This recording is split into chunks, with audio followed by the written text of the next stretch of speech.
That's the famous Bach Toccata and Fugue. Kind of cliche that I played it, but it is a well-known work for the organ, and I played it because I have the organized crime duo in the studio with me this morning. They are performing Wednesday at 7 p.m. St. Luke's Anglican Church. I'll be giving you more details about that. And the two members of the organized crime duo, Rachel Mahon and Sarah Svendsen, are in the studio. Good morning to you both. Good morning. Pleasure to have you here. Thanks for coming in so early. Thank you for having us. I do. I know those rock musicians, sort of classical rock musicians, love to be out late at night, so I'm glad you guys could make it in this morning. 7:30. Usually I get guests coming in at 8:30, but you guys decided to come in earlier, so I appreciate that. We were given that option. I sort of made the decision without telling Sarah. That's right. You did, but you're still friends.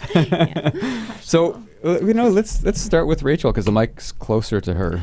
She's closer to her, and she's cleared her voice, so she's ready to go. So, Rachel, you're one half of the organized crime duo. I've had Sarah in the studio before. This is the first time you've been in this morning, so Thank you for coming in this morning. Pleasure to meet you. Nice to meet you as well. So, give us a little idea about your background in the organ when you first sat at the organ bench and had that epiphany. Okay, well, I grew up taking piano lessons in Toronto, and I decided one day after hearing Vidor's Toccata, maybe I'll take some organ lessons. So I was 15 and I started organ lessons. I had a beginner scholarship from the RCCO, and from there it just sort of took off. I became the organ scholar at St. James Cathedral in Toronto, and then I went to university to do my bachelor's degree, and that's where I met Sarah. And after my degree, I moved to England. And I've done 2 organ scholarships there, and now I'm at Chester Cathedral. 2, or where were the scholarships? First one was at Truro Cathedral, then I was at St. Paul's Cathedral for 2 years. St. Paul's. Who were some of your teachers? Well, in Toronto, I studied with John Tuttle, and in England, I study with Henry Fairs at the Birmingham Conservatoire. Wow. So how are you finding England? Yeah, it's nice. Much older buildings there. Beautiful place and great musical tradition. So absolutely, for the organ and all the churches there and things like that. What your teachers in England? I mean, when you moved over to England, was there anything in particular that stood out to you about the teachers there as opposed to here, or why did you move to England? I moved there actually for organ scholarships, which is a cathedral's sort of mentorship or apprenticeship program. Basically, you go and for a year you act as an assistant in a cathedral, accompanying the choir and playing their daily services. And so a scholarship's usually about a year long. So I did that at Truro Cathedral, and then St. Paul's Cathedral. I stayed there for 2 years because the organist and the director of music went on sabbatical in the second year, so there was a lot more to do. And it was a great experience. And now I'm just full-time as assistant organist at Chester Cathedral. Cool.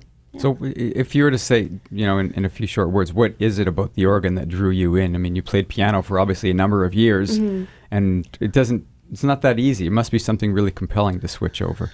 Well, I wouldn't say switch over. That wasn't my intention when I started. I just thought I would learn the organ as well. Yeah. But it has definitely taken over. What attracted me was the sound of it, how powerful it was. And really exciting. And I didn't know how much work it would be.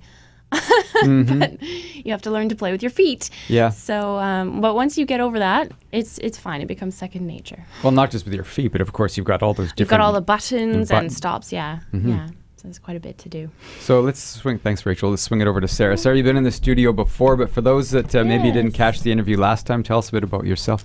Well, I was born and raised in rural Nova Scotia, and I, like Rachel, grew up playing the piano. And then I was really involved in my school after-school band program as well. So I played lots of instruments kind of at a very mediocre level with them. And you'll hear more about that Wednesday night. But then, like Rachel, I started organ lessons on an RCCO scholarship, so the Royal Canadian College of Organists, which is the group that's hosting us. It's a national organization. And my piano teacher at the time just said, I think you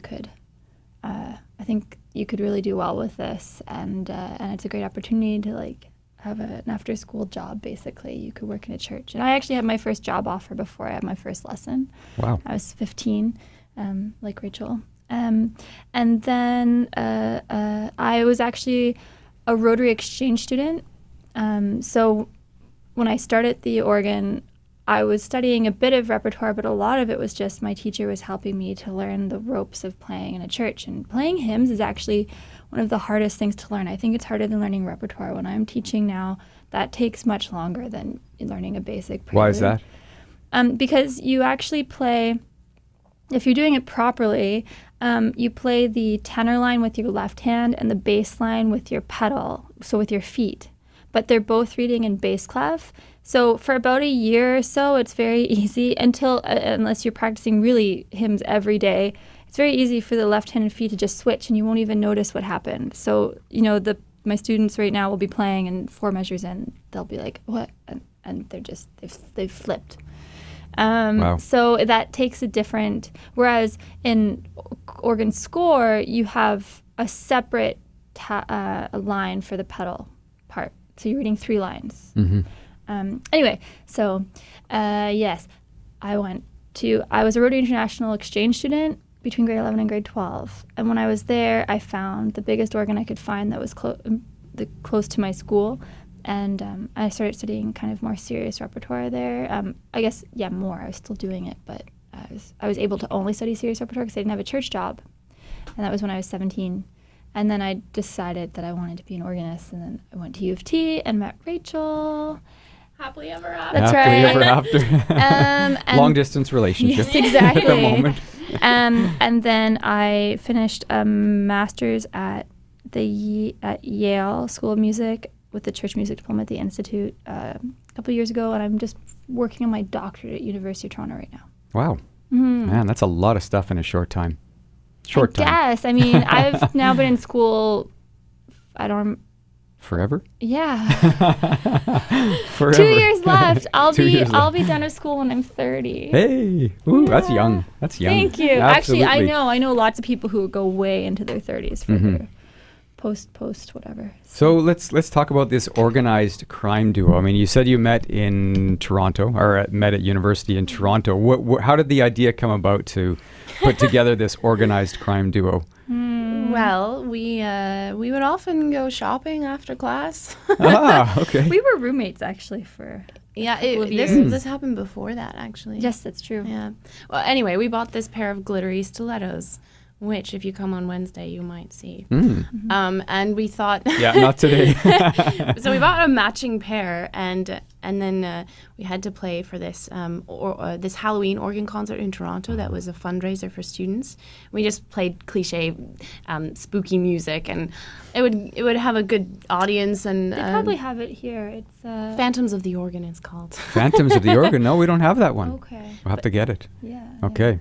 No one had volunteered to play the Toccata and Fugue in D minor, which you kindly just played before our interview.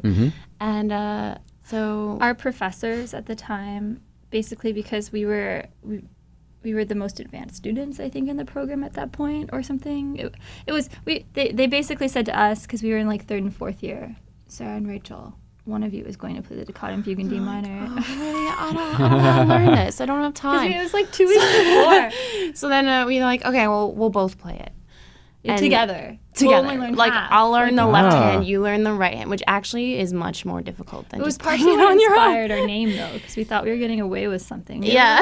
Oh, I see. Yeah. Little did we know that it was actually giving ourselves more work. And then we decided to play it in the matching shoes we bought. And we had matching outfits we'd accidentally bought earlier. And so we tested this out on our teachers, on our professors, and they said, you need to ham it up. And so that was like basically permission to go crazy. Because you're already halfway there with the outfits and the shoes, and they thought, like, do it all up. Yeah, so now we do a lot more than that. Like what? Give me an idea of what kind of stuff you guys will do on Saturday. Don't give it all away, but just... What can we give away? Well, it's basically just... There's a lot of multitasking. We take a selfie at one point while we're playing. Aerobics. No, Aerobics acrobatics. There's some dancing, bad dancing involved. All in heels. Excuse me. Not all in heels, No. actually. No.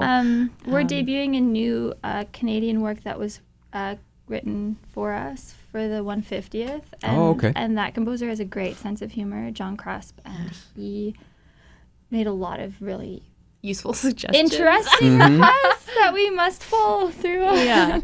Yeah, and there'll be that's an interesting piece because it sort of tells the story of Canada in a way through music. There'll be lots of familiar tunes. So Yeah, but I would say in general, if part of what the idea, it's permission to be silly, and it's kind of the all ages aspect. So if you think of the Carol Burnett show, any of the variety shows. My favorite show, Carol Burnett yes, show. Love the Carol Burnett show. I love Carol Burnett. Yes. But so Victor Borge meets the Carol Burnett show. Oh, wow. It's actually kind of, so you're getting kind of that Victor Borge level of classical music performance. And there's no laugh track. It's all live. Oh, yeah. Actually, our last show was very fun. We just came from Victoria, and the audience was actually clapping the way you would clap in Cirque du Soleil. Like after someone hit their next move, they would clap. Wow. yeah, It was great. really fun. Mm-hmm. So it's very casual, relaxed, and fun for the whole family. And for you guys too, right? I mean, Yeah. right? Oh, I mean, totally. you're busy training and busy teaching and all the serious stuff. So this lets you at least. The other day, in the middle of our performance, I got the giggles, and we were just in the middle of playing a piece, and I was just trying not to explode. So I do started. have fun. It's hard to keep character because sometimes we're doing these skits and we're supposed to be like someone serious, and then Rachel's off doing I don't know what, and I'm supposed to be mad and serious, and I just want to laugh. But That's like the Carol Burnett show. I remember those days where they couldn't keep a straight face, right? They would just sit and Exactly. laugh at each other. Yeah, so that's always the Spontaneous. Yeah, you could have some bets going. How long is it going to take Sarah to fall out of character? But it is all ages, and children under 12 are free. Ooh, Yeah. that's great. I should mention, I'm talking to the organized crime duo right now, Sarah Svendsen and Rachel Mahon. They're the two that make up the organized crime duo. How long have you guys been together for? 5 years. As a duo? Yes, I know that because our domain name. I get receipts and it's like, it's been so many years. 5 years. So what are the plans? I know you guys have they're World doing domination. That's world right. world organ domination. Yes. Well, this is leg 2 of a 3-part tour. Yep. Yeah.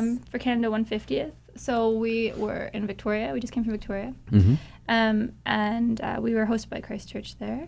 And now we're here Yes. at St. Luke's. And next we're going to Montreal for the Montreal Organ Festival, which is the Royal Canadian College of Organists And national the- convention. Plus the American Guild of Organists Eastern chapters. So it's a Yes. joint convention. So it's over during the 150th. Yeah, it's huge because Montreal's having their 175th Yeah, that's anniversary right. and Canada's 150th, and it's joint with the American Guild of Organists. So it's a big organ convention. party. Yeah, it's an organ party Huge basically. organ party.